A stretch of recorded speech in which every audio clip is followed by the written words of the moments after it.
បាទស្ដីបងប្អូនគ្នានេះដែរគឺយើងមកគោះក្រវល់កំប៉ុងសម្រាប់ភេសជ្ជៈគីងកុងបាទអញ្ចឹងសម្រាប់ការគោះទៅលើក្រវល់កំប៉ុងគីងកុងថាតើវាត្រូវរង្វាន់បាទរង្វាន់ធំឬក៏រង្វាន់កំប៉ុងឬក៏រង្វាន់អីយើងអត់ដឹងទេណាបាទប៉ុន្តែថ្ងៃនេះយើងមកគោះសាក់លបងថាតើរង្វាន់គីងកុងនេះល្បីលើគេថារង្វាន់ធំបាទអញ្ចឹងយើងមកអ៊ុតក៏ដូចជាការគោះទាំងអស់គ្នាចង់ដឹងថាតើវាត្រូវរង្វាន់ឬក៏អត់អញ្ចឹងសម្រាប់ថ្ងៃនេះគឺយើងមកគោះនៅភេសជ្ជៈមួយអាភេសជ្ជៈគីងកុងណាហ្នឹងហើយឥឡូវគឺសម្រាប់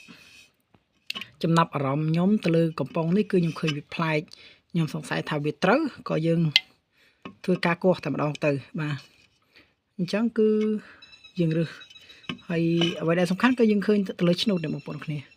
ឆ្នូតនេះពីក្រោយគឺភាគច្រើនគឺត្រូវយ៉ាងហោចណាស់ក៏បានកំប៉ុងដែរបាទឥឡូវយើងគោះទាំងអស់គ្នាហើយសម្រាប់វីដេអូនេះដែរគឺផ្ញើដល់បងបងដែលsubscribe ទៅលើ channel របស់ខ្ញុំណាបាទជួយ like ម្នាក់មួយផងឥឡូវគោះទៅហើយឬសូតប៉ោះឥឡូវចាប់ដើមហីអូបានមកកំប៉ុងហ្នឹង